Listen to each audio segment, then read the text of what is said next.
આવા આવા હલકા આદિવાસી નેતાઓને લીધે જે પોતાના સમાજને ન્યાય નથી આપી શકાતા, આજે પોતાના સમાજ માટે એક શબ્દ બોલી નથી શકતા. અરે શું ફાયદો પછી એવા ધારાસભ્ય બનવાના, એવા સાંસદ સભ્ય? એના કરતા તો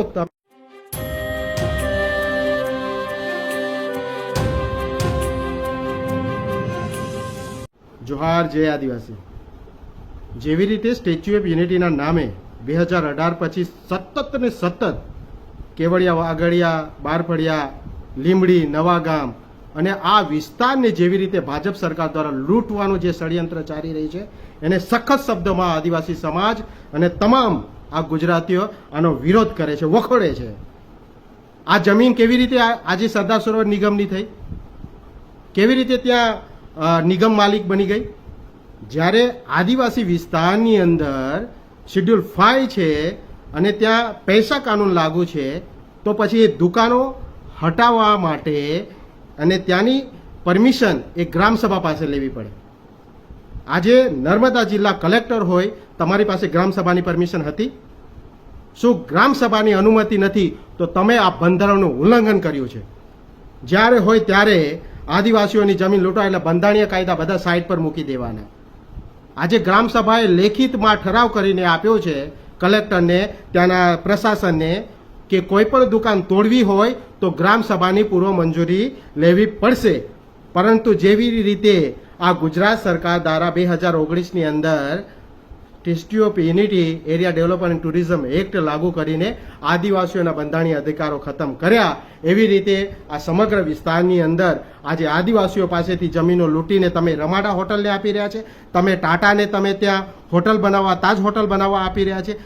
તમામ હોટલો માટે, તમારા ઉદ્યોગપતિઓ માટે, તમારા નેતાઓની હોટલો બનાવવા માટે આ જમીનોની લૂંટ ચલાવી રહ્યા છો. અને તમને શરમ આવી જોઈએ મનસુખભાઈ વસાવા, દર્શનાબેન તમે ત્યાંના ધારાસભ્યો છે, જસુભાઈ રાઠવા તમે ત્યાંના સાંસદ છો. આટલા વર્ષોથી તમે 1961-62 થી આ જમીનોનો વિવાદ ચાલે છે. આજ દિન સુધી તમારી સરકારોએ માત્ર આ જમીનો લૂંટવા માટે આદિવાસીઓને બિનકાયદેસર, ત્યાં આદિવાસીઓને તમે ઘૂસણખોર આજે તમે સાબિત કરી રહ્યા છો. છતાં તમે આદિવાસી સમાજને આજે ન્યાય નથી અપાવી શકતા. આજે તમારી ફરજ બને છે એક સાંસદ તરીકે, એક ધારાસભ્ય તરીકે, કે તમે આદિવાસીઓને ન્યાય અપાવો. આ જમીનો આદિવાસીઓ ઘૂસણખોરો નથી. આ જમીનો પર આજે સ્ટેચ્યુ ઓફ યુનિટી નહીં આવ્યું હતું ત્યાર પહેલા ત્યાં સરદાર સરોવર ડેમ જે જોવા આવતા હતા ત્યારની ત્યાં દુકાનો છે. આ માસ્તરની બધાની ત્યાં આજે ત્યારની એ દુકાનો ત્યાં છે. તમે આજે એ દુકાનો તોડી પાડો છો, એમના ઘરો તોડી પાડો છો. આદિવાસીઓને આજે ગ્રામસભા, આજે તમે કહો કે આદિવાસીઓને એ નિગમની જગ્યાઓ, કેટલાક મીડિયાવાળા કહે છે કે આ નિગમની જગ્યાઓ હતી અને આદિવાસીઓ ત્યાં બિનકાયદેસર. અરે નિગમની ત્યાં કોઈ ટીપુઈ જગ્યા નથી.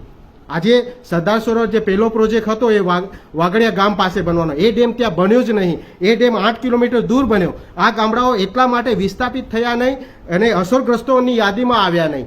તો પછી આ જમીનો કેવી રીતે આજે નિગમના નામે થઈ જાય?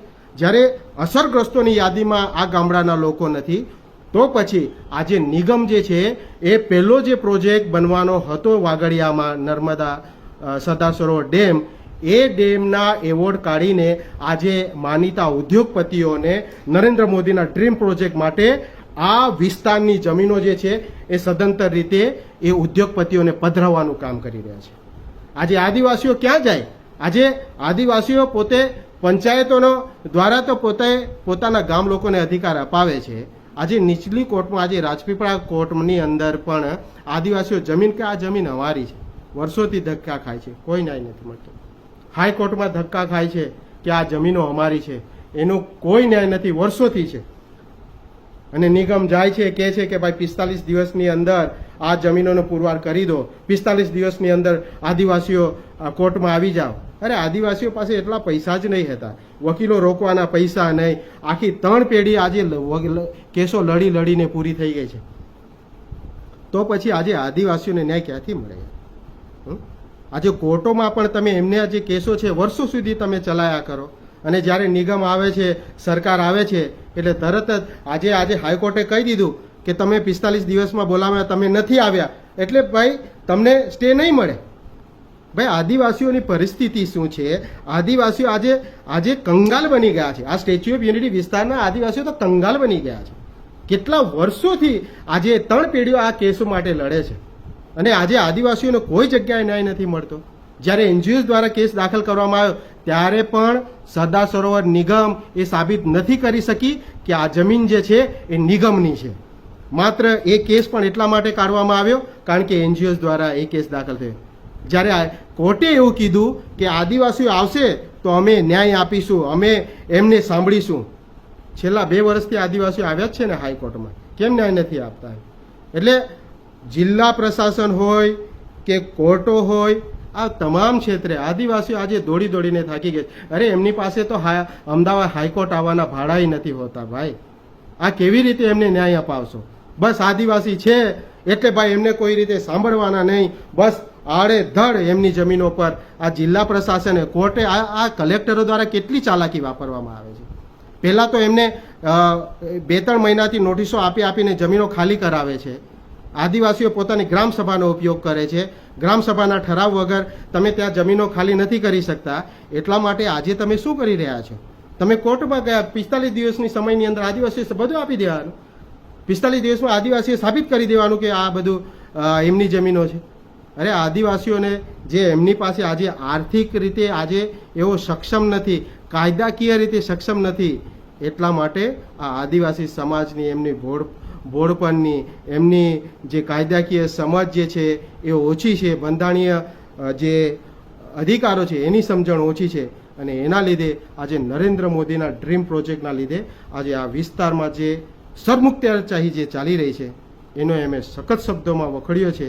અને આદિવાસી સમાજને પણ અમે કહીએ છીએ કે જો તમે આ સ્ટેચ્યુ ઓફ યુનિટી, કારણ કે આ વિસ્તાર જે છે આજે આ 70 ગામડાઓમાં આજે તમે આદિ શિડ્યુલ વિસ્તારની અંદર તમે કેવી રીતે શહેરી વિકાસ તમે કાનૂન લાગુ કરી છે, અર્બન ડેવલપમેન્ટ ઓથોરિટી ત્યાં લાગુ કરી દીધી, છતાં એક આદિવાસી બોલવા તૈયાર નથી. અરે ડૂબી મરો યાર તમે. આ આદિવાસી સમાજ ખરેખર દુઃખી છે આજે આવા હલકા આદિવાસી નેતાઓને લીધે, જે પોતાના સમાજને ન્યાય નથી આપી શકાતા, આજે પોતાના સમાજ માટે એક શબ્દ બોલી નથી શકતા.